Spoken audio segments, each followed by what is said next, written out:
जय श्री कृष्णा। राधे राधे। राधा रानी आप और आपके परिवार पर अपनी असीम कृपा बनाए रखे। आज हम मकर संक्रांति पर तिल और खिचड़ी खाने की परंपरा के पीछे कौन सी कहानी है के बारे में जानेंगे। भारत में जितनी तरह के पर्व मनाए जाते हैं उतनी तरह के व्यंजन का भी चलन है।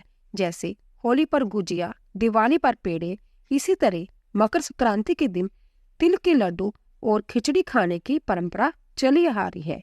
लेकिन क्या आपने कभी सोचा है इसके पीछे की वजह क्या है? मकर संक्रांति हिंदू के बड़े त्योहारों में से एक माना जाता है। कहते हैं कि आज मकर संक्रांति के दिन सूर्य मकर राशि में प्रवेश करते हैं, इसीलिए इसे मकर संक्रांति के नाम से भी जाना जाता है। बता दें कि सूर्य 30 दिन में राशि बदलते हैं और 6 महीने में उत्तरायण दक्षिणायन होते हैं। भारत में जितने तरह के पर्व मनाए जाते हैं उतनी तरह के व्यंजन का भी चलन है। मकर संक्रांति पर तिल से पूजा और तिल के प्रसाद को लेकर एक पुरानी कथा प्रचलित है। पुराणों के अनुसार शनि महाराज का अपने पिता से बैर भाव था। इसके पीछे की वजह कारण बताया जाता है कि सूर्यदेव ने उनकी माता छाया को अपनी दूसरी पत्नी संज्ञा के पुत्र जमराज से भेदभाव करते देख लिया था, जिससे नाराज होकर सूर्यदेव ने संज्ञा और उनके पुत्र शनि को अपने से अलग कर दिया था। ऐसे में शनि और छाया ने सूर्यदेव को कुष्ठ रोग होने का श्राप दे दिया था और सूर्यदेव ने अपने बेटे शनिदेव का घर कुंभ क्रोध में जला दिया था। बता दें कि कुंभ राशि के स्वामी शनि है और इस राशि को ही उनका घर माना जाता है।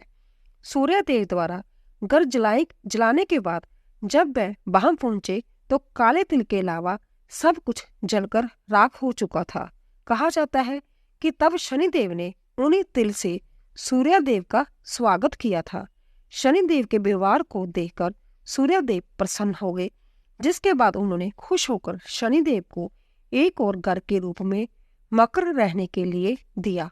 सूर्यदेव ने शनिदेव को यह भी वरदान दिया कि जब भी सूर्य मकर राशि में प्रवेश करेंगे तो मकर संक्रांति मनाई जाएगी। इसके साथ ही इस दिन काले तिल सूर्यदेव को अर्पित करने से व्यक्ति को सूर्य और शनिदेव दोनों की कृपा प्राप्त होगी। मकर संक्रांति पर खिचड़ी खाने की मान्यता।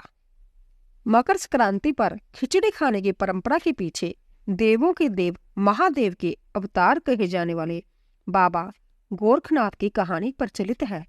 बताया जाता है कि खिलजी के आक्रमण के समय नाथ जोगियों को खिलजी से संघर्ष के कारण खाने बनाने का समय नहीं मिल पाता था, जिसके कारण कई बार जोगी भूखे रह जाते और धीरे धीरे कमजोर होते जा रहे थे।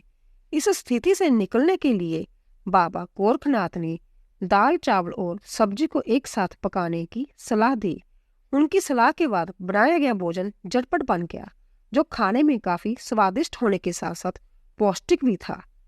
नाथ जोगी को भी यह भोजन बहुत पसंद आया, जिसके बाद बाबा गोरखनाथ ने इस व्यंजन का नाम खिचड़ी रख दिया और गोरखपुर स्थित बाबा गोरखनाथ के मंदिर के पास मकर संक्रांति के दिन खिचड़ी का मेला लग जाता है। यह मेला कई दिनों तक चलता है। इस मेले में सबसे पहले बाबा गोरखनाथ को खिचड़ी का भोग लगाया जाता है।